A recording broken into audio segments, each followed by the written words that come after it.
Well, gentlemen, this Sunday at SummerSlam, the biggest blockbuster of the summer, it'll be Cody Rhodes versus Mad Dog Mack Maguire, and it'll be inside the Hell in a Cell structure. The final chapter. Right here tonight, I want to give both of you men the floor.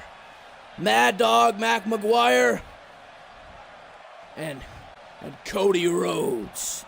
Both of you men will have the floor here tonight to say whatever you want. Because this Sunday, when that door closes, you'll be locked inside hell in a cell. So with that said, I'll let you start things off, Cody. Before I get started, what I have to say, before I get things off my chest, let me say this. The only reason I'm not beating both of you to a bloody pulp right now, because I know for a fact that you got security waiting out there. You got police officers waiting out there. I've seen them. I saw the trucks. They're all waiting out there just in case I do put my hands on you. And I know I'm going to go straight to jail. And why is that, Cody? Why is that, huh? It's because you threatened to end my life if I didn't give you that magic great balls of fire. And what did you do? You almost threw me off a semi-trailer truck. Yeah, look at me in the eye. You almost threw me off a semi-trailer truck and ended. You're damn right, and I would do it again if I had the chance. You need to listen to this just as much as he does. What you've put me through over the last year, I don't know if any normal guy, any normal person could take this. Any other person I know will probably just leave this company. They would just say forget it and throw their hopes and dreams of having a career in the NWF away and say screw it. That's what any other person would do. But I'm not any other person. I worked way too hard for this to get to this point.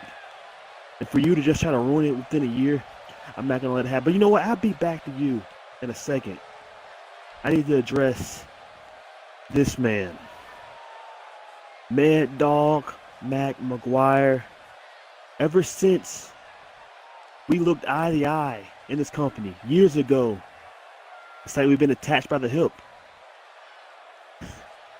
You really have made that's not my career, but my life a living hell. Let's take it back. Just in case these people have forgotten what you've done to me.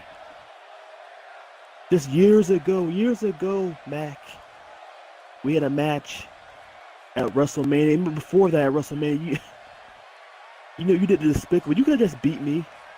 You could have just did the normal thing, just beat me, but that wasn't good enough for you, huh? That wasn't good enough. You had to show exactly how sadistic you can be. So you know what you did? You took that pad right there and that turnbuckle off. You took that off. And what did you do? What did you do, Mac?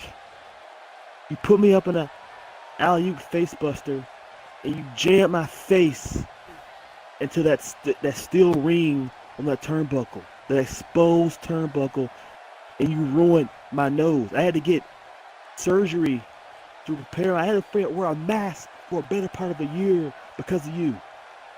Well, and honestly, thankfully, I had some really good surgeons who were able to fix my face. But that was tough having to wear that mask for a better part of a year. In fact, it didn't just hurt me physically, it hurt me mentally and emotionally too. And even since then, I feel like, even after that, I feel like I wasn't the same. And you know what, finally, after that, I feel I'm finally getting myself back on track in my career. Finally, things are starting to click for Cody Rhodes. You know, I'm having the matches.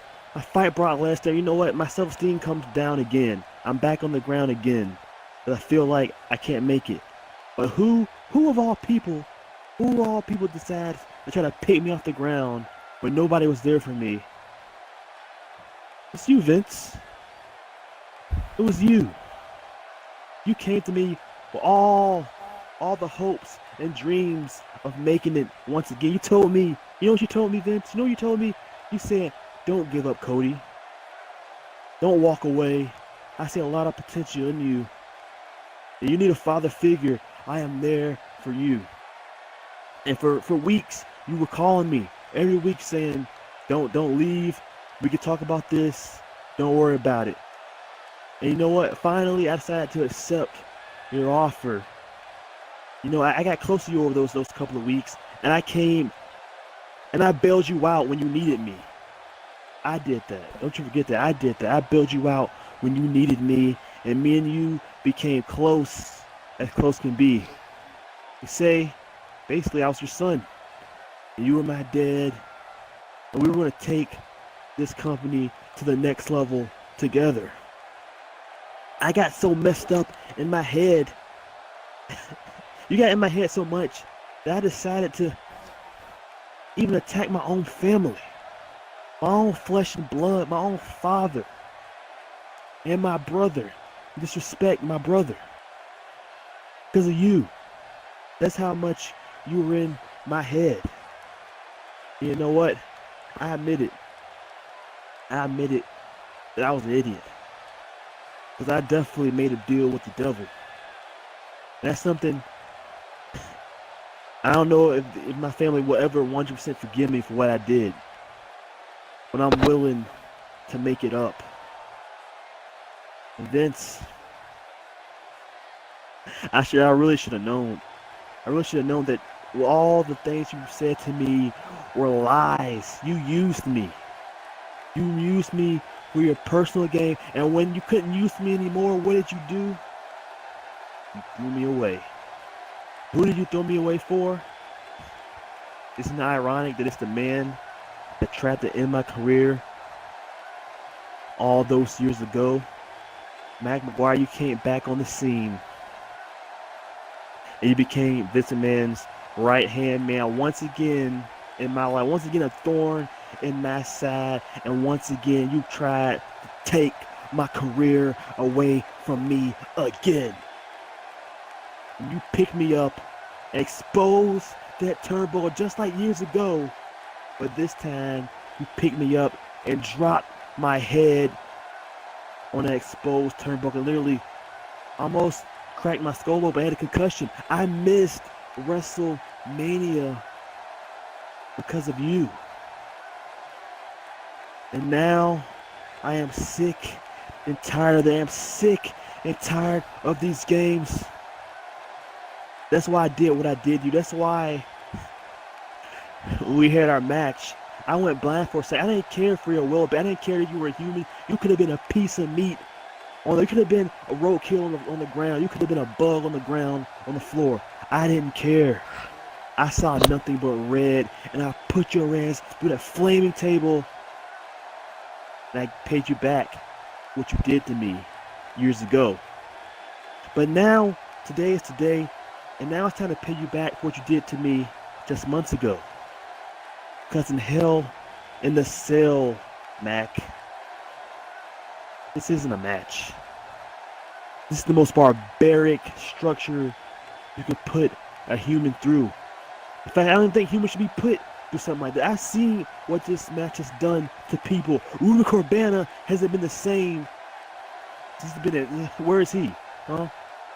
He may never wrestle again. And that's what I'm hoping to happen this Sunday. That's what I'm hoping will happen at SummerSlam. I'm hoping that one of us never walks out the same again. And if I had a choice, you bet your ass it's gonna be you. I want to sign this contract right now. Whatever happens in that match, I have no control of it. You're not just going against Cody Rhodes, the tag team champion. You're not going against Cody Rhodes, the competitor. You're going against a man who's desperate, who's fighting for everything that he has. Fighting for his career, fighting for his life. I'm putting everything on the line. And once this is over, and once I beat you, Vince, I don't ever want to see you again. I hope you go back to Titan's Tower and never show your face again. But like I said, I'm going to sign this contract and make it official. I've said what I've had to say.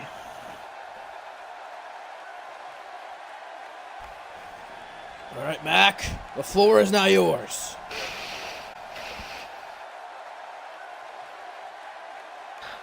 First things first, Cody. I don't have respect for a man who has no loyalty. You say you're fighting for everything you have. What do you have when you disown your family, you disown your friends? You're an outcast here, Cody. No one respects someone like you. You'll do anything to get back into the NWF, even threaten Vince McMahon, threaten his life. You understand that? I'm going into this match with someone that I don't respect, that I don't care for. I don't value your life, Cody. This is a long time coming.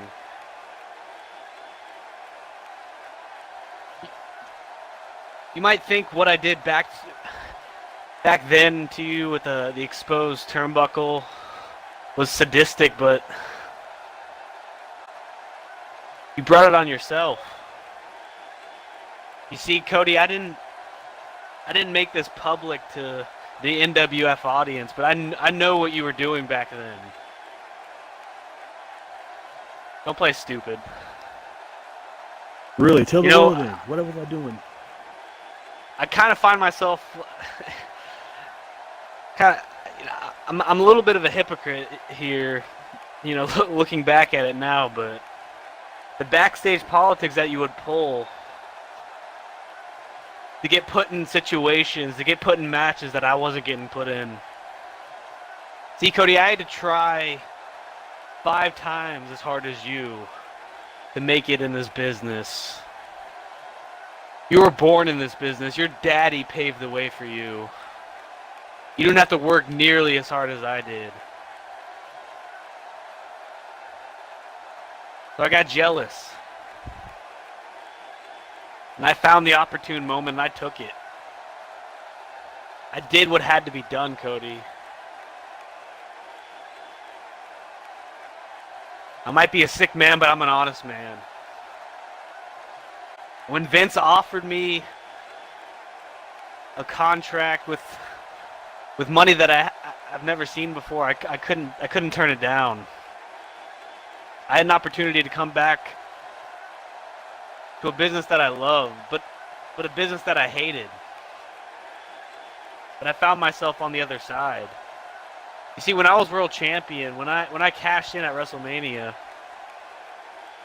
I wasn't the ideal guy to hold the belt. I wasn't the ideal guy for that kind of spotlight. Vince didn't want me there. But I fought my way there and I earned it. And I took my opportunity. And now let's bring it to now. We're in this predicament, Cody. You think it's personal, but at the end of the day, it's business. This is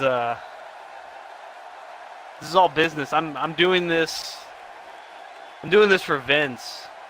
You see, Vince has a problem with you, Cody.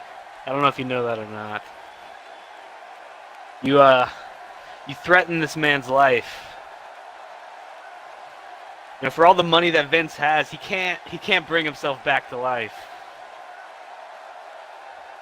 You take away the man's life, you can't put a price on that, Cody. This is simply just taking care of business, and I will make sure at Hell in a Cell that you won't be moving when I leave the cage. No. I can promise you that. This isn't business. This isn't business. Don't you dare say this is business. This is personal as personal gets. Cody, do you think this looking- burn on my face affects me? Look me in the eyes. Yeah, I do actually. That's why you're wearing that. That's why you're wearing that. Yeah, the towel over your head. That's why you're not trying to expose it to the world right now, because you're ashamed of it. Because every time you look in the mirror, it reminds you of me. You know, It Cody. eats you up inside.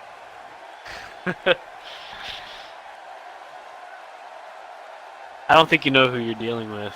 I don't think you know what I'm capable of. I could have hurt you we're gonna far find worse out. than what I have in the past. I should have finished the job, Cody. You were a You finish wounded it. animal and I let you be. To finish it. I dare this Sunday finish. I want you to try to finish it. 'Cause Cody, do you fear I know death? as hell I am.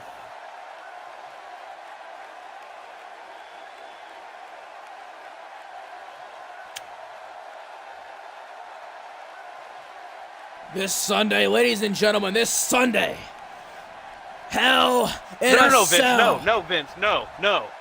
Cody, do you fear death? No. I fear nothing at this point.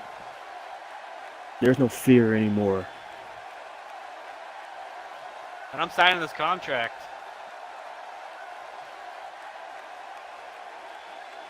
Official. We know what we're getting into here. You're not going to be a nuisance to Vince McMahon anymore. Our whatever we've had here in NWF, our feud, if you want to call it that, the culmination of everything we've been through, it's going to be done at Hell in a Cell. That sounds good to me. I only got one more thing to say to you. And really, it doesn't need words.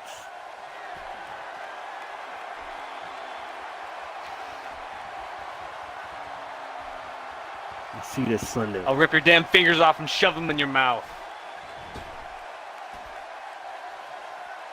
This Sunday, ladies and gentlemen, SummerSlam, Hell in a Cell. Mad Dog Mack Maguire versus Cody Rhodes. And Mad Dog Mack Maguire, make no mistake about it, is going to dismantle and victimize Cody Rhodes in a way that he never thought was possible. When both those men are locked inside Satan's structure, only one man will walk out, and that man will be Mad Dog Mack Maguire, and the Cody Rhodes chapter will forever be closed.